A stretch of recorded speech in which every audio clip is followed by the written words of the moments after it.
When we lived in Vincennes, Indiana, prior to moving here to Eureka, which was longer and longer ago all the time, but when we lived in Vincennes, our church there was involved in a ministry called Angel Food Ministries, and the purpose of that ministry was really to provide affordable food for anybody who wanted to purchase it, and they did this by purchasing food in bulk and then distributing it through a network of churches and volunteers.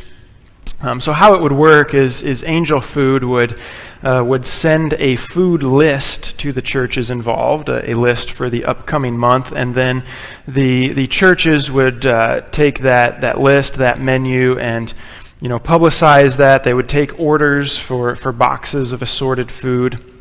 At our church in Vincennes, it wasn't just church people that could buy boxes, but we leveraged that ministry to reach out into the community and reach out to people in that way. And then what would happen is we would take those orders, send them off once a month. Then a handful of guys from the church would pile into the church van and drive to the drop-off location early on a Saturday morning. There may or may not have been donut stops along the way, just saying. So then we would show up, and then there'd be other churches that show up with a group as well, and together we would all unload the semi-trailer. We would divide up the food, put our portion into the church van and usually another truck or two, and then take it back to the church where we had another group of volunteers from our church ready to distribute that food to those who had ordered it. It really was it was a good ministry. It was a wonderful way to meet physical needs in a cost-effective way. It was a good way to build relationships with people who maybe otherwise wouldn't have interacted with our church. Well, then just before we left Vincennes to move here to Eureka, Angel Food was shut down without much indication as to why. It just kind of stopped all of a sudden. And turns out, as the story would go on to unfold, the founders of the ministry, Joe and Linda Wingo, along with their son Andy, were found guilty of mishandling millions of dollars in the form of theft, fraud, kickbacks, even cover-ups. They bought cars. They had a down payment on a jet, I heard. They paid millions of dollars in bonus wages to family members. They sought to cover up documents when they were being federally investigated. Not a good situation. Joe, the father, and Andy, the son, were actually sentenced to 7 years in prison. They had to pay back millions of dollars. The reason I bring this up this morning is in this 3-week sermon series on giving, that's a story that hits close to home in my heart because of the connection our church had with that ministry, but it also shows the reason why it's so important to be wise in our giving, to be wise in how and in where we give our finances. There is no shortage of nonprofits in our country. The number I came across this past week was 1.5 million nonprofits registered just in the United States. That's not worldwide, that's just here in the U.S. 1.5 million nonprofits, and we shouldn't assume that every one of them is handling money in the proper manner, as the story I shared just showed. It is imperative that before we give money to an organization to help those in need, we have confidence that nothing shady is going on behind the scenes. And the same, I think, could be said for the situation in Corinth that we are looking at. We've come to chapters 8 and 9 of 2 Corinthians. These are the two chapters where Paul talks about this collection that he is taking up for the impoverished believers in Jerusalem. So if you remember last week at the beginning of chapter 8, Paul wrote to the church about this. He talked about, he encouraged the church to be generous in their giving in that first part of chapter 8. He reminded them of the foundational example of giving, which was Jesus Christ himself. how he gave himself upon the cross. He became poor that in his poverty we might become rich, as Paul said. That example was to drive the giving of the church in Corinth. And then Paul also at the beginning of chapter 8 talked about the example of the Macedonian churches. He said, here's this group of churches in Macedonia. They themselves have come upon hardship. They themselves experienced poverty. But yet there's been a wealth of generosity that has flowed out from them. And so Paul used that example as an encouragement and as a challenge for the believers in Corinth. But again, as my opening story shows, there is a need to have certain safeguards in place when undertaking an endeavor of this kind, even what Paul is doing here. And so for the rest of chapter 8, Paul talked about the safeguards that were in place for this specific offering that was being taken up.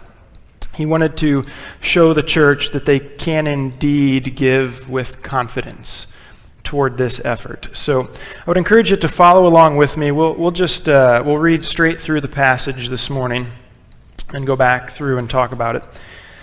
This is 2 Corinthians chapter 8, starting in verse 16. But thanks be to God, who put into the heart of Titus the same earnest care I have for you. For he not only accepted our appeal, but himself, being very earnest, he is going to you of his own accord.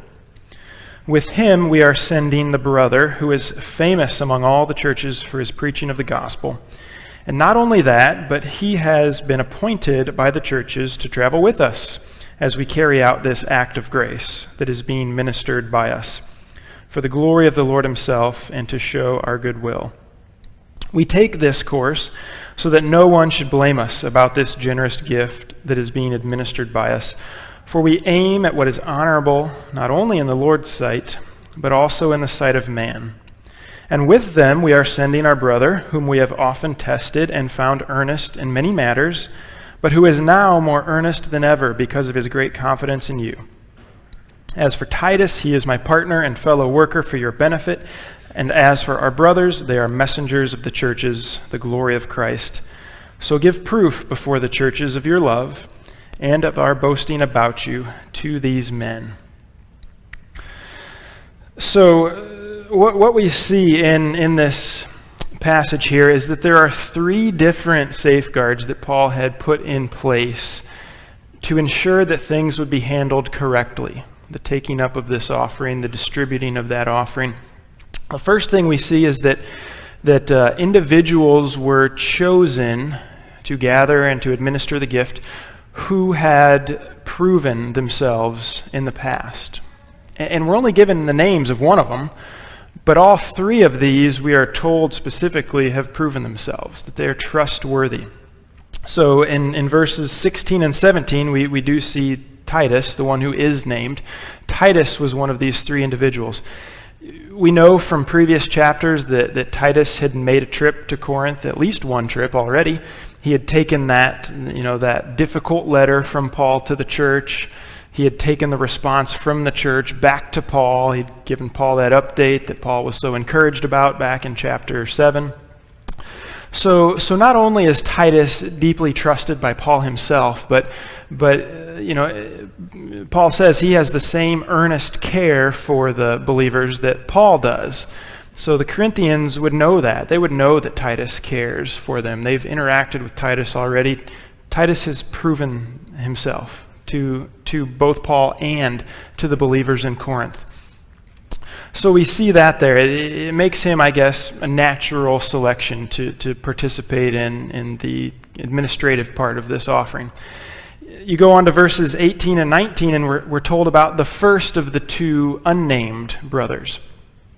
In effect, I think, because these two brothers aren't named, what is more important than their name is their credibility, is the fact that they have proven themselves. Whoever this first one is, he's famous among the churches for his preaching of the gospel. So maybe Paul didn't even need to name him because the Corinthians already knew who this was going to be. And not only that, it seems that the Macedonian churches appointed him to be a part of this group. It's an individual that, again, maybe he was known by Corinth, maybe not, but it sure seems like the Macedonian churches knew who he was. And so as a result, the believers can be confident in this individual as well. And then you get the third individual mentioned in verses 22 and again in 23. Paul talks about all three of them. Again, he's unnamed, but he's been tested. He's been found to be earnest. So what we have is three individuals tasked with collecting the money, but they're not just three randomly selected individuals. These are three trustworthy individuals. Paul knows that they're trustworthy. The churches seem to know that they are trustworthy as well. They've proven themselves. So that's the first safeguard that we can see Paul talks about here. The second is that these three individuals were approved by many. They weren't just approved by Paul. Remember, Paul is the one kind of organizing this effort. He's encouraging the Corinthian church to be involved. It probably wouldn't have looked quite right if Paul had placed three of his own personal traveling companions in charge of this. Like, oh yeah, I've got three guys they'll be okay. Just trust me. My three guys. Titus he knew quite well. But these other two individuals who aren't named don't seem to have that traveling status with Paul. There's not traveling around with Paul. These are two other individuals who have proven themselves, but have been chosen. So they've been chosen by Paul and the churches. It's a collaborative effort putting this group of three together.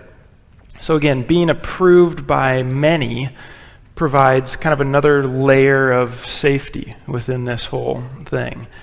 And then finally, the third safeguard is, you've got they're proven past, they're approved by many, and there's a group of them. There's more than just one individual. It's not just one person who has a proven past that is approved by many. It's, in this instance, three of them. One person acting on their own is not only in a much greater place of temptation, but they would have an easier time of things keeping everything hidden if they gave into that temptation. So having a group of individuals provides that accountability for one another. It provides the opportunity for others to be strong in the face of temptation when one might be weak. So there's accountability there in that group. So they're proven, they're chosen by many, and then they're able to hold each other accountable by being in a group. So what we see as Paul wrote to the church is that he's proving to them that the proper safeguards are in place. They can have confidence in this offering that's being collected. Now, all three of those things that I just mentioned probably seem pretty common sense, right? And if we're honest, this maybe isn't the most captivating passage of Scripture we've ever read in our lives, where Paul just talks about the behind-the-scenes stuff that's in place. I don't think many of these verses are found on greeting cards, typically, right? They're just not those kind of verses, but it is important to Paul that he make the situation clear to the church in Corinth so that they can be assured that things are being done properly. The first century believers in Corinth, they lived in a time where Satan was actively working. Satan was working to tempt people to sin just as he does today. Satan was just as much at work then as he is today. The temptation to be dishonest in the handling of money was a temptation then just as it is today. They lived in a fallen world. We live in that fallen world as well. So there is the need to exercise wisdom in the giving, in the distributing of the gifts that were collected. And so I guess on that note, we shouldn't think that we at EBC are immune from this type of thing. I know that what Paul is discussing here has to do with giving directly to the poor in this passage. But I thought it might be a worthwhile and just a good exercise of transparency to kind of let you know the safeguards that we have in place here at EBC so that there can be confidence among us as well, just like Paul was seeking to instill that confidence in the believers there. So for starters, our weekly offerings that we just took up, our weekly offering is not counted by just one person. It's always counted by more than one person. Those counters have been selected by the elders. Those counters sign off, all of them together on the amount that was counted. They verify that it is the correct amount. Once it's counted, the offering is then deposited into the bank by the only person in the church who knows, who has a record of who gives what. There's only one person in the church that has that record. Our offering envelopes are designed in such a way that those counting don't know who has given what. Our elders don't have access to those records. I don't have access to those records. You can be confident how you are treated here at EBC is irrespective of the amount that you give. You hear stories sometimes about or maybe I hear these stories about a pastor. I can't call that person out because they give a lot to the church. You run into trouble when you start getting into that kind of a situation. There's only one person in the church who knows how much any of us gives. Two, if you count yourself, you know how much you give. And so there is that accountability there then, that one person isn't able to falsify records because you would know, right, if it doesn't match the amount that you actually gave. Then regard the handling of church finances. Once it leaves the building, goes into the bank, our treasurer, our church secretary, both are involved in the payment of bills, the reimbursement of expenses. They can check up on each other in that way. Pastor Tim and I have quite limited access. We can't sign checks. We don't have access to cash. We've got a credit card, but again, those statements are able to be seen by the church secretary and the church treasurer at any point. And so, all that being said, I guess my goal is probably the same as what Paul's is here. I want you to know that the same safeguards Paul saw as necessary in chapter 8, we see as necessary as a church body as well. And again, this isn't super exciting stuff. I don't think we're ready to stand up and worship because of it's just one of those things, but it's important, right? It's things that need to be in place. These safeguards make things more difficult at times. If we're honest, I don't think everyone who is called or stopped by the church asking for help believes me when I tell them I can't write a check or that I don't have cash to give them. I think they just think I'm just trying to blow them off. Like, no, that's true. I can't do that. But at the end of the day, it's important that we do things the right way when it comes to handling finances at EBC. And we're going to talk about why that's important in just a minute. But it is so important that we do that. And it's not just for us. This is important for any organization, especially the ones to which you or I give. We want to know that they are doing things the right way. And I know we don't have the time to look in depth on each and every organization that we give to or that asks us to give. The great thing is that there are other organizations that do a lot of that work for us. Maybe the biggest one in Christian circles is the ECFA, the Evangelical Council for Financial Accountability. They do that kind of work, checking out organizations. There's a rigorous application process that you have to go through to get that kind of seal of approval from the ECFA. So it doesn't mean that an ECFA sealed organization is never going to run into issues. Those things can happen, but we can have a lot of confidence when we see that type of seal on an organization that we're involved with. And even if they're not Christian ones, there's things like Charity Navigator and Council for Nonprofits. There are people out there that do this type of work that kind of look behind the scenes, if you will, to make sure that things are happening properly. As I said, there's a lot of extra work that has to go into all of that. A lot of extra work making sure the safeguards are in place, extra work that the organizations go through to fill out those applications. Even here at EBC, it would be simpler if we just had one person that counts and records and deposits and tracks the finances. We'd need less volunteers in that case. But as Paul, I think, so clearly shows us in this passage, it's vital that we as Christians have the proper protocols in place. And he gives us the reasons for it. And I want to read those 2 verses again, but before we do, it's not just for organizations. What we're going to read about the principles behind the protocols, it's not just for organizations. This is for us as individuals as well. This is for us. These ought to apply in how I volunteer at church. These ought to apply to how I do my taxes. They ought to apply to how to my integrity at work in financial matters. So it's not just organizational stuff that we will see here. This is personal as well.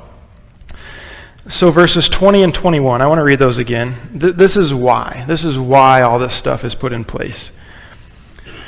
We take this course so that no one should blame us about this generous gift that is being administered by us. For we aim at what is honorable, not only in the Lord's sight, but also in the sight of man. So Paul really, I think, there gives us 3 reasons for all those protocols. First, he says that, when things are set up in that way, they're not open to blame. Not open to blame. If an accusation was to be made against Paul, and if he was doing everything by himself, he wouldn't really have a defense against that accusation. He would be open to blame at that point. There's people in this world that spread lies in an attempt to destroy others. It happens. Paul is going to address just such a challenge in the closing chapters. There's people that will do that. It's important for Paul, I think it's important for us as well, that we be able to defend ourselves against just such accusations. I said earlier, we live in a fallen world, right? We just do. We're humans. We're born into sin. We're born with a sinful nature within us. So these safeguards, they can aid us partly in our battle against temptation to sin, but also if we are ever falsely accused. Right? So as individuals, it can aid us as an organization, as a church body. These safeguards can aid us in that as well. So it keeps us free from blame, or it keeps blame from sticking to us, if you want to say it that way. The second reason Paul gives for these protocols, and if this was the only one, I think this one's enough. Paul says we ought to do what is honorable in the Lord's sight. We ought to do what's honorable in the Lord's sight. We bring glory to God through our integrity in financial matters. We just do. And we will stand before God one day to give an account for our lives. And how we handle financial matters, I think, is part of that. We will give an account before God. And you think about it, I mean, what does it say? What message does it say to God when we act deceitfully and steal money that's not ours? The Bible makes it clear that God is the creator. He's the owner of all things. The Bible makes it clear that we are stewards. God blesses us with things, and it is up to us to be his steward of those things. What would it say to God if we were to steal in order to supplement what God has given to us? And what kind of message gets proclaimed there? Doesn't that show a lack of trust in God? God, you didn't give me enough. I've got to go take some for myself from somewhere else. Doesn't it show that we're not content with God? Not content with what God has done in our lives? The verses Larry read earlier talked about, Paul wrote there about being content. Doesn't it show that we don't trust God? We don't trust him to be able to meet our every need, and so I've got to go out and be deceitful and steal from another place. I have to put my trust in myself rather than letting my trust be in God. The the leaders of all these Christian organizations over the years who have been found to be acting dishonestly, they had to stand before a human judge, and they gave an account of their actions before a human judge.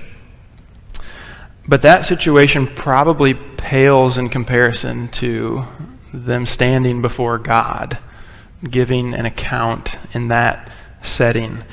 And I mean, there's forgiveness, right? There's forgiveness in Jesus for those actions. There's redemption in Jesus for those individuals. But there will still be that moment, standing before God, giving an account for how a person has lived their life. We'll be there one day. And so, I'd say just as the leaders of groups must give an account for the handling of finances, individually we're going to be there as well. What's God going to say as I stand before him regarding my financial integrity? Am I doing things in ways that are honorable in the Lord's sight, as Paul phrased it here? So Paul aims to be honorable in the Lord's sight, but he says not only in the Lord's sight. He also wanted to do what was honorable in the sight of man. So yes, he was concerned about what God thought of his financial practices, but he was concerned about what other people thought as well, which kind of seems crazy at first when you think about it. I mean, isn't this the same Paul who was beaten and stoned and rejected because of his proclamation of the gospel? And isn't this the same Paul who pressed on and continued anyway? In some ways, you could say Paul doesn't care at all what people think about him. He's going to proclaim the gospel no matter what kind of threats are made. Why does it seem like all of a sudden he cares about what people think? I think Paul did what was honorable financially in the sight of men because he didn't want anything to detract from the gospel message. He didn't want anything to get in the way of the truth that he was proclaiming. And what would it say about the gospel if the person proclaiming the gospel to a group of people was later found to have been dishonest in the handling of money? What's that say about the gospel message at that point? What kind of testimony would our church or any church have if it was found to be dishonest in the handling of money? What kind of testimony would we have individually regarding the gospel if we are found to be dishonest in the handling of money? We ought to do what's honorable in the sight of God, but we also ought to do what's honorable in the sight of men so that nothing hinders that gospel proclamation. I think Paul makes that very evident in his words here. So he spells out the protocols that are in place. He gives us the reasons that those are in place. And then you get to verse 24, and Paul urges the church to give. He says, look, you can give in confidence. Prove your love. Prove the boasting that I've made about you. Do so in a confident way. Really, there's nothing else externally that ought to stop the Corinthians from giving in this offering that he's taking up. Everything had been put in place to ensure that it would be handled properly. They could move forward with confidence. I hope from a church standpoint that there's that same confidence in the protocols we have in place. I hope all of us feel that confidence. If not, please come talk to me or any of the elders. We want to make sure that confidence, especially in regard to financial integrity, is there. We want to make sure of that. And I think when it comes to us individually handling finances as well, I think that as we are being honorable before God, as we are being honorable before men, we can move forward in confidence. I think there's a freedom that comes in that. I mean, imagine how stressful it must be to keep two sets of books, right? To have, what you show everybody, but then I'm trying to work things over here so that I'm benefiting imagine the stress that must come with that. When we live with integrity, we can move forward in confidence. We don't have to worry about that stress. We don't have to worry about the IRS knocking on our door because of, illegal activities that we are participating in. We don't have to worry about false accusations because the blame just isn't going to stick to us. We don't have to dread the day that we stand before God to give an account because we will have lived with integrity. There's such freedom that comes in that. The Bible speaks plainly about the dangers of money. Money in and of itself is not evil. It's just a thing. It's not evil in and of itself. But when fallen humans are faced with temptation in regard to money, it can become a major stumbling block in our lives. That's why it's so important that our handling of money, our giving to those in need, be done in a wise fashion. So important. We seek to do that here at EBC, and you ought to expect nothing less from us. Any other organization to which you and I give ought to seek to do that as well, and we ought to expect nothing less of them. And as individuals, you and I ought to be doing that individually as well, walking in wisdom here. God expects nothing less of us, and we ought not expect anything less of ourselves either. I think the goal in all things financial is to be able to say what Paul said, especially in verse 21, that we aim at what is honorable, not only in the Lord's sight, but in the sight of men as well. If we can say that at the end, the number in the bank account does not matter. That's what matters, having walked honorably. That we do that individually, and that we require the organizations that we participate with to walk in that way as well. It takes extra work, that's for sure, but it's worth it when honor is given, especially when God is glorified through that. Would you stand with me? Hopefully we are ready to worship now in response to that. God, as we come before you, I think first and foremost we have to thank you for what you do give to us in our life. We know we're stewards. God, we know it's all yours. We can be tempted. I know I can be tempted at times to not think that way, think it's my own and I can do whatever I want, but it's yours, God. So would you lead us to be these wise stewards that you call us to be? God, we want to live in an honorable way. We want to do that individually. We want to do that as a church body. God, lead us as well to organizations that are doing that.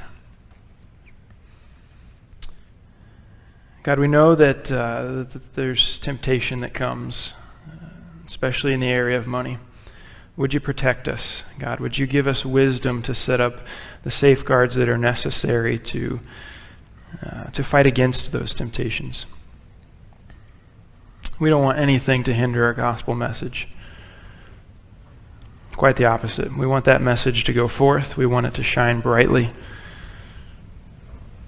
And so God, may our handling of finances be supportive of that. May it not detract from the love, from your love that we proclaim. God, we give you praise this morning. We thank you for who you are. We thank you for how you are at work within us. And so because of that, we come to you now and continue to offer you our praise. And it's in your precious name we pray. Amen.